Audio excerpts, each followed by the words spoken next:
Monsieur Jean-Marc Forez, bienvenue dans nos studios de Rwanda Television. Merci. Alors, Monsieur Jean-Marc, vous êtes ici au Rwanda dans un objectif bien précis. Vous participez à un atelier sur la durabilité de l'alimentation ainsi que de l'agriculture. C'est ça bien?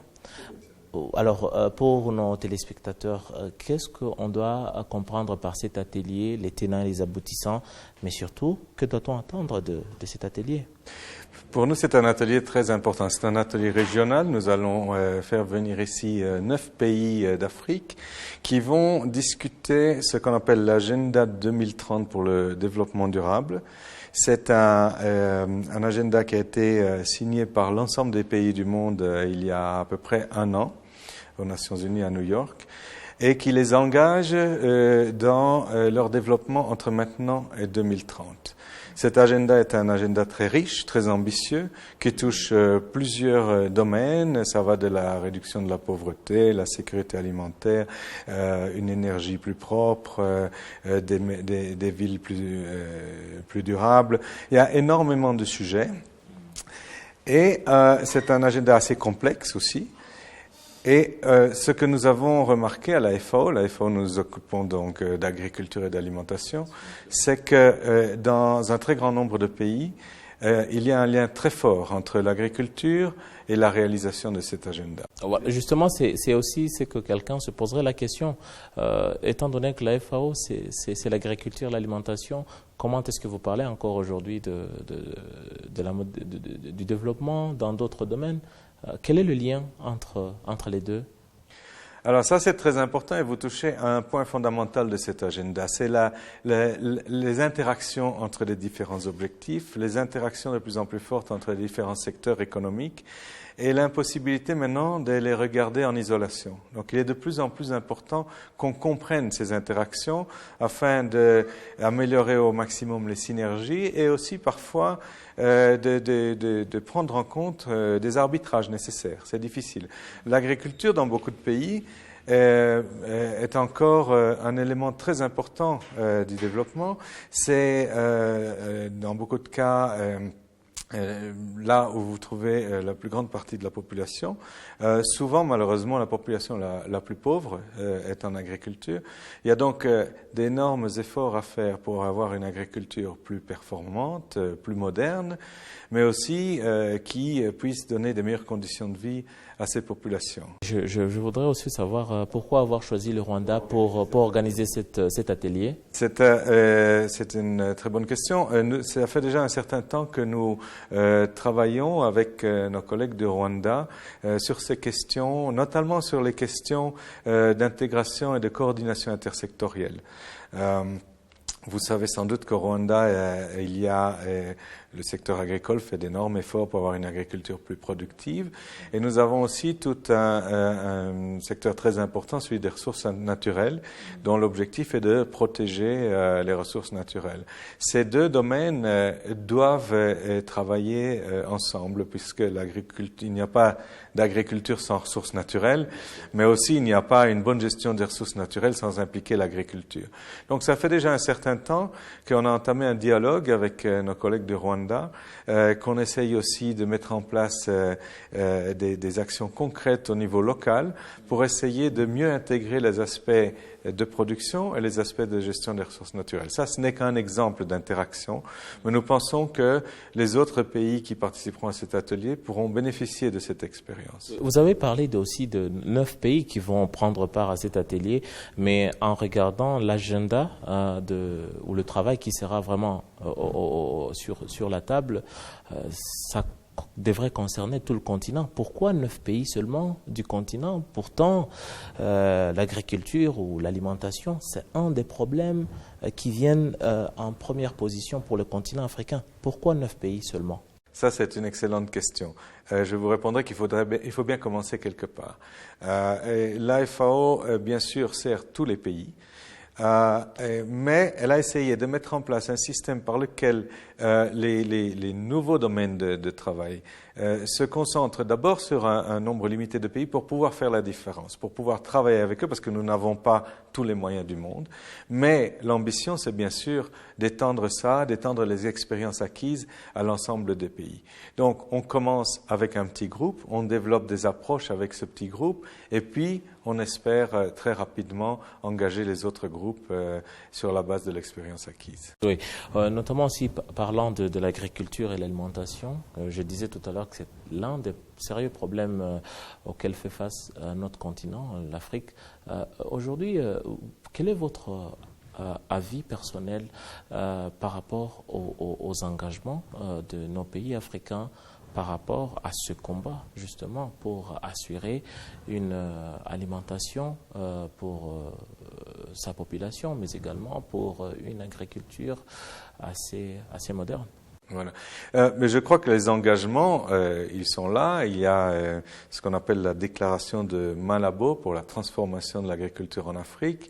Il y a l'engagement lui-même sur l'agenda 2030 où tous les pays d'Afrique ont participé.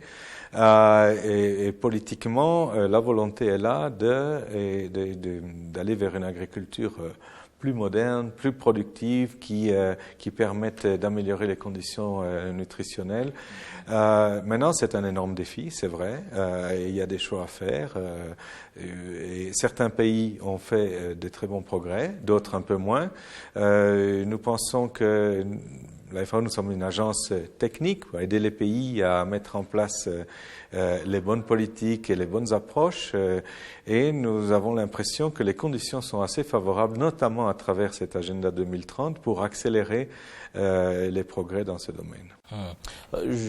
Toujours dans ce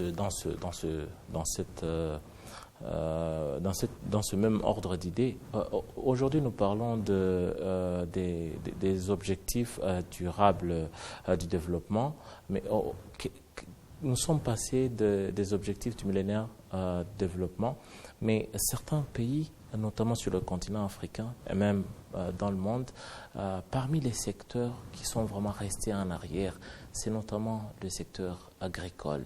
Ça n'avance pas. Pourtant, l'agriculture, l'alimentation, ça, c'est quelque chose qu'on vit au jour le jour, au quotidien. Il n'y a pas de vie sans nourriture. Pourquoi pensez-vous que ça avance peut-être dans les autres domaines économiques que dans l'agriculture? C'est dire qu'aujourd'hui, l'homme n'a pas vraiment conscience assez de ce problème. Pourquoi? Je crois que c'est formidable parce que vous donnez les réponses à vos questions et c'est très juste. Je crois que d'une certaine façon, les gens ont commencé à déconnecter ce qu'ils mangent tous les jours avec le fait qu'il faut produire. Et pendant longtemps, les gouvernements, les institutions n'ont pas donné assez d'attention à l'agriculture. Le monde produisait, quand il faut, on achète sur le marché, et tout semblait aller bien. Les prix agricoles ne montaient pas. Donc ça, c'était un signal que, en gros, l'agriculture faisait son travail. Ce qui n'était peut-être vrai en gros, mais vraiment un peu exagéré. Donc, parce que, bien sûr, la situation est beaucoup plus complexe que ça. Il y a, je crois, en 2008, il y a eu une crise des prix des produits alimentaires, d'ailleurs, qui a accompagné la grande crise économique et qui a frappé le monde. Et là, les gens se sont rendus compte que ce n'est pas si évident de produire la nourriture. Et on a commencé à se rendre compte que finalement, l'agriculture, même si c'est un secteur primaire, c'est un secteur qui ne donne pas beaucoup de valeur ajoutée. C'est un secteur fondamental. Vous et moi, nous devons continuer à manger aujourd'hui et demain. Donc, il y a eu cette prise de conscience que l'agriculture était vraiment importante. Et il y a aussi eu cette prise de conscience, je crois, et ça c'est très fort dans l'agenda 2030, qu'on ne peut plus regarder l'agriculture seulement sur le plan de la production. Il faut aussi la regarder sur le plan de la façon dont elle fait vivre les agriculteurs. Et trop souvent, ils ne vivent pas à leur faim. Ils n'ont pas assez de revenus. Et donc ça veut dire que le reste de la population vit aux dépens des agriculteurs. Dans certains endroits, on a une agriculture aussi qui détruit son environnement et qui n'est donc pas durable, et ça ne peut pas continuer non plus. Donc il y a une série de dimensions, et puis il y a aussi une dimension qui devient de plus en plus forte, c'est celle de la nutrition. Produire, c'est bien, mais pas produire n'importe quoi. Il y a des productions agricoles qui donnent une meilleure alimentation, une alimentation plus équilibrée que d'autres. Si on ne fait pas attention, les tendances, c'est pour qu'on fasse une ou deux grandes cultures et puis ça suffit comme ça. Mais après, on voit les impacts sur la nutrition des gens qui font que les gens mangent de plus en plus mal. Donc nous nous attachons aussi à ces questions d'une alimentation plus soucieuse de la qualité de l'alimentation. Toujours dans ce cadre, il y a quelques années, est née l'idée de pouvoir peut-être aider l'agriculture qui n'arrivait pas peut-être à nourrir les habitants de la Terre, et dans certains coins en tout cas, notamment le continent africain, même le sud de l'Asie, même une partie de l'Amérique latine. On avait, les dirigeants du monde et même les organisations comme le vôtre avaient aussi prôné la politique des organes génétiquement modifier les OGM. Qu'en est-il aujourd'hui des OGM par rapport à ce combat contre la famine dans certains coins du monde? Avez-vous atteint les objectifs espérés? Alors ça, c'est une question qui revient très souvent, effectivement. Et les OGM, les technologies d'OGM, ce sont des technologies donc très avancées, de génétique très avancée, qui permettent de produire des nouvelles variétés. Et on le sait, vous les journalistes, vous le savez aussi, elles sont des technologies très débattues. On ne connaît pas tous les risques liés. Tout le monde ne s'accorde pas là-dessus. Tout le monde ne s'accorde pas là-dessus, exactement. Et en effet, pour nous, c'est très important, pendant que la recherche se fait, de dire c'est la prérogative des pays de décider si ou non ils veulent se lancer dans les OGM. Donc la FAO ne prône pas les OGM. La FAO dit que l'on aille dans cette voie-là ou que l'on aille dans d'autres voies. De toute façon, il y aura une large batterie de choses à faire. Certaines sont des changements de politique. Avec des politiques, avec le même matériel génétique, vous pouvez changer beaucoup les choses. Parfois, c'est des technologies ou des investissements. Parfois, vous avez les bonnes semences, les bons animaux, mais vous n'arrivez pas à les gérer bien. Donc, ce que nous disons, nous, c'est que de toute façon, d'énormes progrès peuvent être faits, que l'on aille dans la direction des OGM ou pas. Nous laissons aux pays le soin de choisir leur voie, bien sûr, les pays sont souverains. Nous sommes là seulement pour donner un appui technique et un conseil. Alors, peut-être pour terminer, quels sont qu'attendez-vous exactement de cet atelier de Kigali? Quelles sont vos attentes après débat et discussion? Alors, nos attentes, comme l'agenda 2030 est assez nouveau, il est très complexe, il est difficile à digérer.